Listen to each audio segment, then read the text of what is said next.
When and how did you meet your spouse? When did you meet you guys? When did you guys meet each other and how? And what did you do on those dates? What happened? Were you asking him or me? Both of you. Both of Since us? both of you are here, Okay. just chime in. What happened? How'd you meet? Well, I was in the Army at the time, and I was driving my car down Munchenberger Street. And I stopped in front of this apartment at Dry and Dreises. That's 33 Munchenberger Street, Strasse Street, in Germany. And there was this pretty young girl standing out there on a nice sunny day. And so I stopped and I says, boy, she's pretty, so I'm going to talk to her. And I was fluent in German. I could speak German well enough to speak with people. So I stopped my car. And I gave her the line of, where's the Bahnhof? Wo ist der Bahnhof? Mean, where's the train station? And she looked at me kind of puzzled. But she was so naive, understand, she answered. Started giving me the directions to the train station. Mm-hmm. And so I started talking to her, just conversing with her. And then I saw that she was very friendly, very nice, what have you. And so I asked her, you going to be out here tomorrow about this time when I come through? And she says she didn't know, but she'd see. And I says, okay.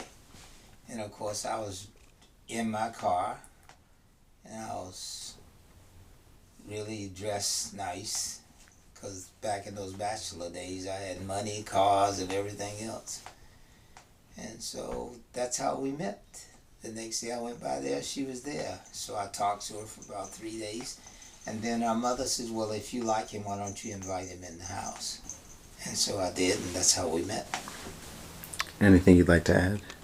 Yeah, that's exactly how we met. I had a dark tan, didn't I, when he met me, because we had just come back from a 3-week school vacation that we took by the North Sea. You were still in high school. I was still in high school. Oh. Yeah, and that we took at Langeness. It was called Langeness. It was an island, a little island, and we did this once a year, and we had to measure the island, and that was part of our schoolwork. So I was really tan. I was really dark and tan. Beautiful. And I met him, and I was nosy because I never met a black man.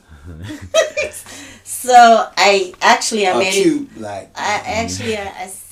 And his German, to get back to his German, was messed up, but I liked it. It was cute. And I thought, I'm going to be out here tomorrow. I'm going to see if he drives by again, because I was really nosy. Yeah. I wanted to know more about him. So, and then, he started to get fresh with me in the car, and he started to give me a kiss, remember? And what did I do? I landed 4 fingers and a thumb on your cheek. You slapped him? I slapped the heck out of him. You remember that one? Yes. And Dad's temper, Dad didn't have a temper. He just looked at me and he started laughing. But anyways, my mom said, well, you guys don't have to stand outside and talk. Come upstairs. And we did. My Ma wasn't there at that time, right, when you came upstairs the first time. And then one day, he came looking for me, and I hadn't come home from school yet. And my mom was at work, and my grandmother had never met him before. And he almost gave her a darn heart attack, didn't he? Rosa opened the door, and her mouth flew open. Her mouth flew. She couldn't speak. And when I came home from school, she said, Ach du lieber Gott! She was stuttering. I said, come on, Grandma, You like Louis Armstrong? Yeah, you like Louis Armstrong. Louis Armstrong was her hero. She used to crack up over his songs. Whenever she'd hear him, she'd just flip. That was the thing. I said, you like Louis Armstrong? I did tell her. And he said, he's black, but he's a human being like you and me. Yeah. Okay, all right. Now she was cool with it. She's really a sweet, but like I said, she was a sweetheart. Yeah. So, and he came upstairs and she really, really loved you. Rosa loved you. She did. She was so sweet. She just hated to see me leave. That was the sad part about it all. I had to leave, and I never saw her again. Yeah,